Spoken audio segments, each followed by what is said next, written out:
Beep bop beep boop. You're dead. Hello, I'm Ryan Donato. Hello, welcome to another Hard Review. I'm here, of course, to talk about Eternity. This is the latest A24 movie. It's a high-concept film about what happens to you after you die and what your afterlife is like. So Miles Teller is this old guy with his wife. She has cancer. Oh no. He goes to a party with her. He has a heart attack, dies, goes to this place. It's almost like an airport lobby. There's brochures everywhere and little stands, and people are trying to get you to go to their afterlife and telling you, oh, go find your AC. They'll tell you everything. They basically are like a liaison who's like, so you're dead and you have to choose an eternity to go to, and I'll answer all your questions and I'll help you get there. And you have to decide where you want to spend the rest of your life. And they have different, it's like Christianity, Muslims, Jews, there's other things, not just religions, you know what I mean? There's also, you just go to the beach forever or be on a yacht forever, which is a really fun concept to play with here. And there's a lot of really funny jokes that have to do with this, some dark humor, but that's fine. This is a really light rom-com, so all that plays really well. So once Miles Teller decides what his eternity is going to be, on the way getting there, he sees his wife is also dead now, and he goes to catch up to her. Oh man, we could spend eternity together. Little does he know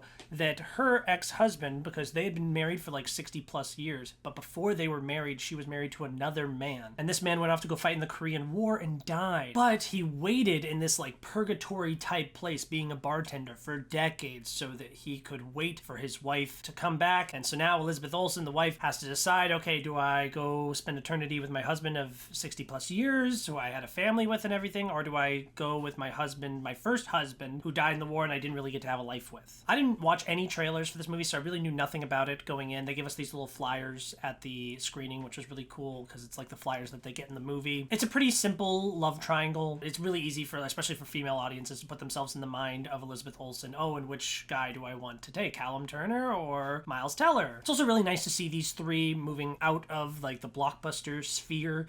We had Elizabeth Olsen was entrenched in the MCU. Callum Turner was a player in the Fantastic Beasts franchise. Miles Teller, your Top Guns, your Divergence, stuff like that. So this is nice to see them all doing not a big franchise movie, just doing a nice little cute movie like this where they could show off their acting and personality a little bit better. I did find this movie to be extremely predictable. Every surprise moment in the film, I was saying it in my head multiple times before it even happened, because obviously that would happen. It made me think a lot about King Solomon and that bit that John Mulaney does where he's telling the story of King Solomon.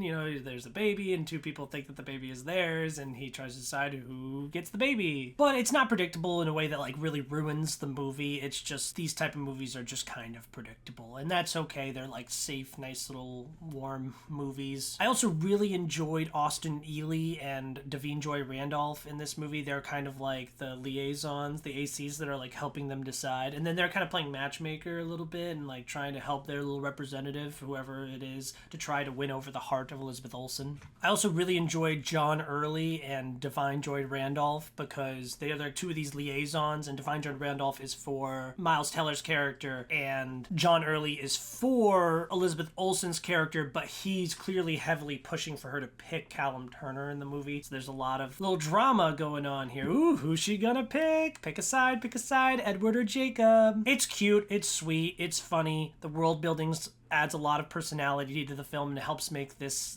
familiar concept seem fresh. It's a little standard, but hey, it's a fun movie. It's definitely a win for all of these people. Go check this out in theaters. I'm gonna give this one a 4 out of 5 with a heart. I actually did decently enjoy this movie enough. Thank you guys for watching this review. Like, comment, subscribe. Why don't you guys tell me what your favorite movie about the afterlife is? The first one that comes to mind for me is A Ghost Story. I'm just obsessed with that movie. So sad.